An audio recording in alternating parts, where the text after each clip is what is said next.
अस्सलामु अलैकुम व रहमतुल्लाहि व बरकातुहू। मुहतरम नाज़रीन व सामईन, आज मेरी गुफ्तगू का उन्वान है कि साला की शादी में जीजा का किरदार। चूँकि हम तवज्जो दिलाना चाहते हैं कि हमारे माशरे में किस किस तरह से बुराइयां घुस चुकी हैं। दीमक के तरह हमारे माशरे को बेहयाई और बेअखलाक़ी खाई जा रही है, लेकिन हम हैं कि हम होश के नाखून नहीं लेते।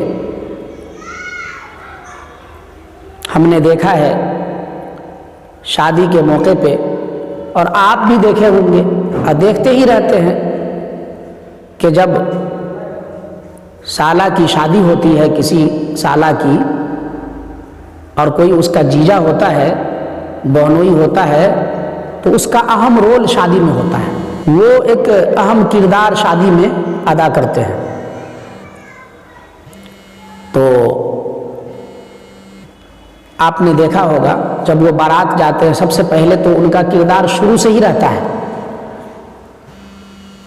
हम एक शादी में थे, उसके की नुमाइंदगी कर रहे थे, तो दिन तारीख में उसका बहनोई सवाल रखा कि हम लोग सबसे पहले बारात आएंगे 250। उस 250 में 40 गैर ईमान वाले भाई होंगे और बकिया हमारे दोस्त अहबाब रिश्तेदार, चूँकि लड़के के बहुत सारे दोस्त हैं, वो आएंगे। और लड़के के जीजा और उनके दोस्तों के लिए बकरे का इंतज़ाम होना चाहिए और आला किस्म की मिठाई होनी चाहिए। हमने उस जीजा से, उस बहनोई से सवाल किया, लड़का के बहनोई से, कि क्या लड़का के जीजा और उनके दोस्तों को ही खाने का मुंह है, या वही लोग इंसान हैं, अब बाकी लोग जो आएंगे वो हैवान है क्या? तो उन्होंने कहा नहीं। तो हमने कहा कि ये आपकी तरफ से जो बात आ रही है कि सिर्फ इतने लोगों के लिए वो हो और बकिया लोगों के लिए वो हो,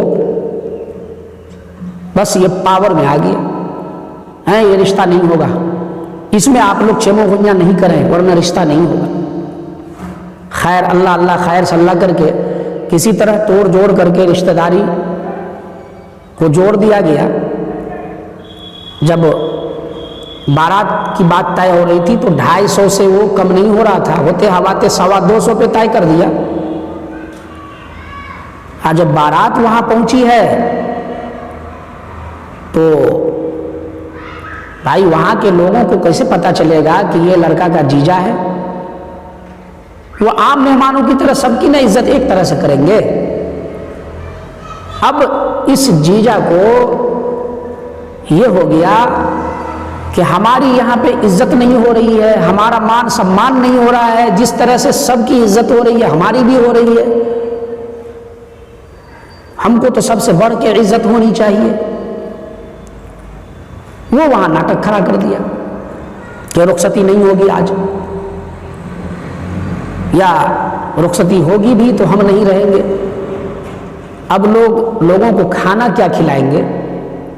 सब उनको मनाने में लगे हैं, लड़की वाले की तरफ से भी, लड़के वाले की तरफ से भी, सब मनाने में लगे हैं। यहाँ रंग में भंग पड़ा हुआ है। अल्लाह अल्लाह खैर सल्ला करके ये हुआ, रुखसती भी तय हो गई। लड़की वाले की तरफ से लड़की वाले के साथ में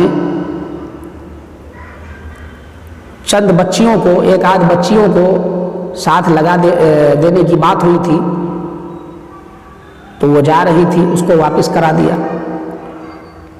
और साथ ही ये कहला भेजा कि हम जो वापसी में नरोज में आएंगे, लड़का लड़की का जिस दिन दोबारा जो है वो लड़की की रुखसती होगी लड़के के यहाँ से और हम उसके साथ में आएंगे, तो अपने 4 दोस्तों को लेके आएंगे और 5वां मैं रहूँगा। इन 5 आदमी के आपको कपड़े का इंतज़ाम करना पड़ेगा और कपड़े का इंतज़ाम करना पड़ेगा, और जितना दिन हमको होगा उतना दिन हम, जितना दिन लड़का रहेगा अपने ससुराल में उतना दिन हम लोग भी रहेंगे, यहाँ तक कि लड़की को वापस लेके जाएंगे, चाहे जितना दिन में जाए, 4 दिन में जाए, 5 दिन में जाए, 1 हफ्ता में जाए। लाख समझाए लोग, वो नहीं माना। आखिरकार ऐसा ही किया, अपने साथ 5 और को लाया, 6ठा लड़का हुआ दूल्हा। और इन 6 जो है वो ज़बरदस्ती वाले मेहमान की खिदमत करनी पड़ी लड़की वाले को तकरीबन 5 दिन। हालांकि और रखता वो अपनी बेटी को, दामाद को, लेकिन यहाँ जो ये 4 डाकू इनके साथ में 5 डाकू थे, तो ये नाक में दम लड़की वाले को, और लड़की वाले को ये डर होता था कि मेहमान नवाजी में कम न हो जाए, कुछ आला किस्म का खाना हो, मान सम्मान में कोई कमी न हो, हमेशा बाबू बाबू, हमेशा आओ भगत, ये होता रहे। परी की तरह उनकी तमाम जो है लड़के की तमाम सालियाँ लड़के और लड़के के जीजा के आगे पीछे मंडलाती हो, उसका और अलग ये हो। तो भाई इस तरह का हमने निज़ाम देखा, हम तौबा कर लिए कि किसी की शादी में नुमाइंदगी करने से पहले ये तय कर लेंगे कि ये बेहयाई और ये बदतमीजी होगी तो हम उसकी नुमाइंदगी नहीं करेंगे। ये है हमारा माशरा। लेकिन ज़रा यहाँ रुक कर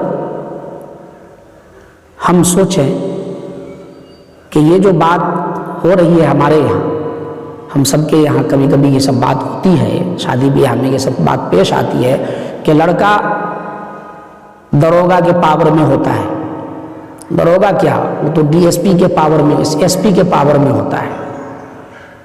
लड़का का भाई और बाप दरोगा के पावर में होता है। बारात हवलदार के पावर में होता है, कोई कुछ कह नहीं सकता है उसको खाने के टाइम में। ये देखते हैं कि 1-1 घंटा बैठा हुआ है, मिचड़ा के खा रहा है और खाना को खाने से ज़्यादा फेंकता है। अगर गोश्त है तो थोड़ा सा उसको खाया, बकिया को फेंका, खाने से ज़्यादा वो फेंकता है। ये बेकदरी अल्लाह की नेमत की होती है। क्या हमारा माशरा यही होना चाहिए? हमारे नबी ने हमको यही दर्स दिया है। कम अज़ कम अपने लिए नहीं तो अल्लाह और उसके रसूल की को खुश करने के लिए ही सही हमको ये काम, इन कामों से बचना चाहिए और लोगों को इस बात की तरगीब हो कि भाई ये काम आप न करें। हज़रत मौलाना अशरफ अली थानवी रहमतुल्लाहि अलैह एक किताब लिखे, इस्लाहुर रसूम। उनकी बहुत सारी किताबें हैं, लेकिन एक किताब है इस्लाहुर रसूम, जिसमें वो तमाम रसूमात को आपने बतलाया है जो माशरे में किए जाते थे।